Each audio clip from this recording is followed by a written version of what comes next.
Trono destruído, Luz do Fogo, Capítulo 4, Parte 1. Call. Não olhe para ela, não olhe para ela, não olhe para ela. Foco, foco, foco. Estou tão nervoso que quase boto fogo na cadeira. Até minha avó, mais resistente ao fogo do que a maioria das pessoas, se afasta para que eu não chamusque sua preciosa seda. Não é como se pudesse arranjar outra, ou pelo menos não tão fácil como quando era rainha. Se os outros membros da delegação notam meu desconforto por causa de Mar, têm a bondade de não dizer nada. Ada age sem hesitar, pondo a papelada na sua frente. Está coberta de anotações organizadas e meticulosas, desde os números de tropas até a distância entre cidades. Não que ela precise disso, está tudo em sua cabeça. Minha impressão é de que só não quer constranger ninguém. Afinal, seu poder é raro, mesmo entre os sanguinovos, e pouquíssimo estudado. Houve um pouco de reclamação entre os nobres, mas ela era a escolha óbvia para nos representar na primeira reunião. Ada Wallace viu esta guerra de muitos ângulos e entende perfeitamente os demais, sem falar do seu conhecimento sobre toda e qualquer história de revolução e reconstrução em que conseguiu pôr as mãos. A maioria, ela disse, teve problemas, e isso quando não falhou completamente. Tremo ao pensar no que pode nos acontecer se formos pelo mesmo caminho. Minhas boas-vindas às honradas delegações dos estados de Norta e da Guarda Escarlate. O primeiro-ministro diz, antes de curvar a cabeça para ambas as mesas. Ele junta as mãos na frente do corpo e assume uma postura aberta e convidativa. Tudo nesse homem é calculado. A delegação de Montfort e meu governo agradecem por fazerem a jornada para estar aqui conosco. Essa longa jornada. Um dos nobres de Norta resmunga, mas é educadamente ignorado por todos. Resisto ao impulso monárquico de mandá-lo sair do recinto. Já não tenho o poder de fazer isso. Somos todos iguais aqui, mesmo os que não merecem, mesmo os que merecem mais do que os outros. Firmo o queixo. Ainda é um esforço não olhar para ela. Consigo ao menos lançar um olhar para suas mãos, escondidas debaixo da mesa. Farley é um território mais seguro. Ela está sentada resoluta ao lado de Mar, sua atenção e concentração de ferro no primeiro-ministro. Está usando o uniforme que odeia. Mar não. Deixou as vestes escarlates e rígidas de lado em favor do veludo roxo. Era sua cor como Marina Titanos. A irmã deve ter escolhido a roupa, já que ela não tem nem gosto nem talento para a moda. Se não fossem as circunstâncias, eu riria só de pensar nas broncas de Giza para fazê-la se vestir direito e botar um casaco. Coro ao pensar em como seria tirar aquelas roupas dela. Concentre-se, minha mente grita e sinto o calor à minha volta. Pode parar? Julian murmura através dos dentes cerrados. O canto da boca dele treme, demonstrando que acha graça na situação.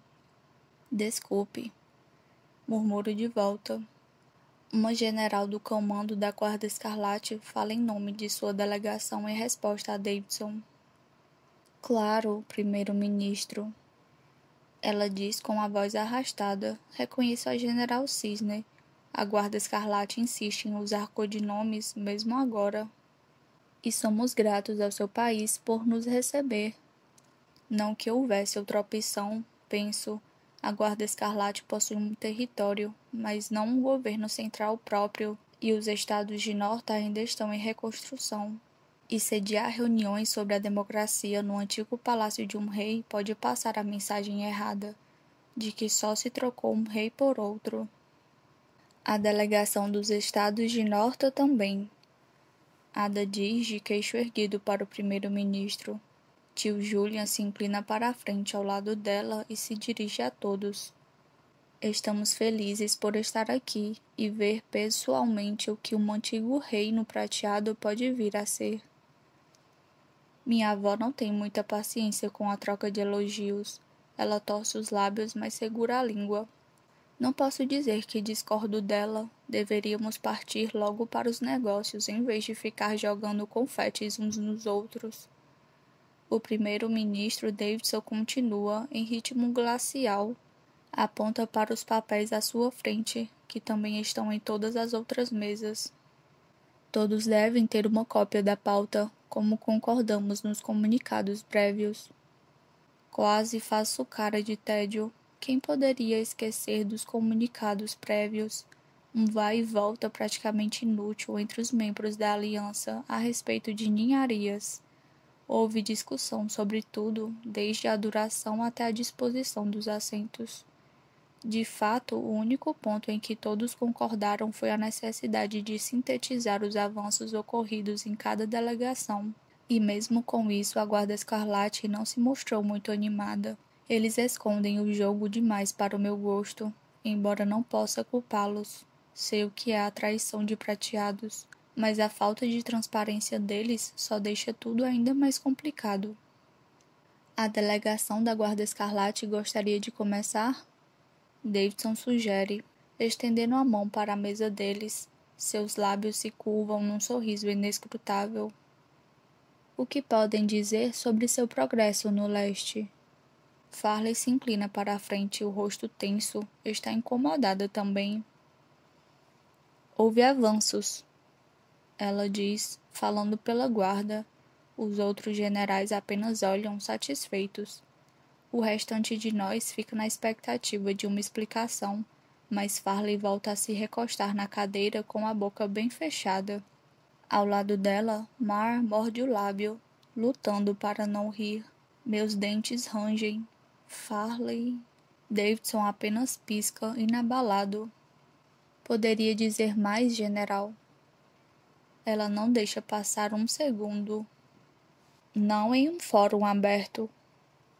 Isto aqui não é um fórum aberto, minha avó diz, apoiando as mãos na mesa. Ela se levanta um pouco, pronta para lutar. Só para garantir, agarro a lateral de seu vestido de seda por baixo da mesa. Ela é uma senhora de idade, mas vou puxá-la se precisar. Do meu outro lado, Julian fica tenso e assume uma postura rija. Minha avó continua com voz ponderada. Como podemos ter a esperança de conquistar qualquer coisa se vocês se recusam a dar uma informação que seja? Nossas delegações foram escolhidas a dedo. Cada um de nós é dedicado a esta aliança e às nossas nações. Do outro lado da biblioteca, a Guarda Escarlate permanece irredutível. A General Cisne e os outros não tremem sob o olhar de uma ex-rainha e Oblívia poderosa. Farley consegue responder sem falar. Seus olhos se voltam só por um instante para os outros nobres prateados da nossa mesa. Eles ficam duros como pedra, aceitando de bom grado o desafio. Eu me pergunto se só devo me preocupar com minha avó. Apartar uma briga entre Diana Farley e um nobre prateado não está no topo da minha lista para hoje.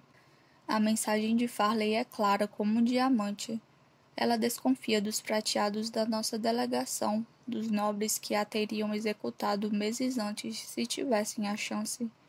Alguns parecem ainda querer fazê-lo, de tão afiados que são seus olhares. Para minha surpresa, Ada faz o primeiro movimento. Ela puxa uma única folha da pilha de papéis e a percorre do começo ao fim com os olhos. Um relatório de avanços da Guarda Escarlate não é necessário. Temos mais informações do que precisamos para prosseguir. Na outra mesa, o queixo de Mar cai. Ada? Ada simplesmente continua falando, suas palavras como uma rajada de metralhadora. Com base nas flutuações de navegação e nas movimentações não programadas de tropas em Lakeland, podemos dizer que vocês têm combatido ao longo da fronteira com o rio Zoios. Se tomarmos como indícios os padrões recentes de comércio entre os contrabandistas, vocês têm se valido deles para transportar recursos e pessoal para dentro e fora de Sanctum. Há um tráfego intenso de membros da guarda, muito acima do habitual em outras cidades. Se compara apenas aos padrões que observei na base de Piedmont, que vocês tinham tomado. Creio que a guarda tomou essa cidade de Lakeland há aproximadamente 3 semanas e que a está usando como base de operações na região sudeste do país, o que facilita a colaboração com os balseiros nas terras disputadas. Isso sem falar das notícias que chegam da Cidade dos Rios. O silêncio que se segue é ensurdecedor. Ada simplesmente vira a página, o movimento do papel suave como o bater de asas de um pássaro. Essa fortaleza de Lakeland se situa na confluência do Ohio com o Grande Rio e tem fácil acesso ao Tanasian, em Piedmont. É uma instalação militar muito importante que serve tanto à Marinha como ao Exército de Lakeland. Ou pelo menos era importante, até vocês a ocuparem 2 dias atrás, talvez. Foi o que concluí do fluxo repentino de soldados de Lakeland rio acima, bem como do fim da comunicação entre a cidadela e o resto de Lakeland. O calor que emana de mim agora nasce do orgulho, não da raiva. Eu seria capaz de dar um abraço em Ada, de verdade. Claro que tudo estava nos relatórios, nas informações compartilhadas por Montfort, nos relatos dos nossos próprios agentes da região e mesmo nas reles notícias dos cidadãos que vivem na fronteira. Mas apenas Ada seria capaz de ligar os pontos com tamanha profundidade e perfeição. Ela é brilhante. Se eu ainda acreditasse na monarquia, Ada daria uma rainha temível. E, embora não estejamos na corte, me esforço para julgar o clima na biblioteca como julgaria o da sala do trono. Os generais da guarda permanecem calados, mas seus assistentes trocam olhares preocupados e até cochichos. Eu me forço a olhar para Mar, para a máscara que ela sustenta tão bem. Seu rosto não se mexe, mas ela lança um olhar de esguela para Farley. Claramente não faz ideia se o que Ada diz é verdade. Acho que não passou muito tempo debruçada sobre relatórios enquanto esteve longe. Típico. Quase rio sozinho. A jovem general é muito mais fácil de decifrar. Farley estreita os olhos e sua testa se franze em sua costumeira expressão de irritação. Ada evita com maestria o olhar severo, mas suas bochechas coram bastante. Custou-lhe muito dizer aquilo. Provavelmente tem a sensação de que cometeu uma pequena traição. Não a culpamos. Farley diz friamente. Nós a destruímos. Outra fortaleza prateada ardendo me vem à mente. As chamas são minhas, consumindo tudo e deixando para trás apenas cinzas. Retribuo o olhar de Farley. Sei como é destruir uma cidade, pedaço por pedaço. Como em Corvium. Suspiro. Uma fortaleza a menos para defendermos e para eles tentarem reconquistar. As palavras saem como facas em todas as direções. E menos um monumento prateado à morte de vermelhos. Farley sempre foi o cão de briga da Guarda Escarlate e desempenha bem o papel hoje. Os vermelhos da minha delegação olham para ela orgulhosos. Os nobres prateados deixariam o recinto em protesto se pudessem.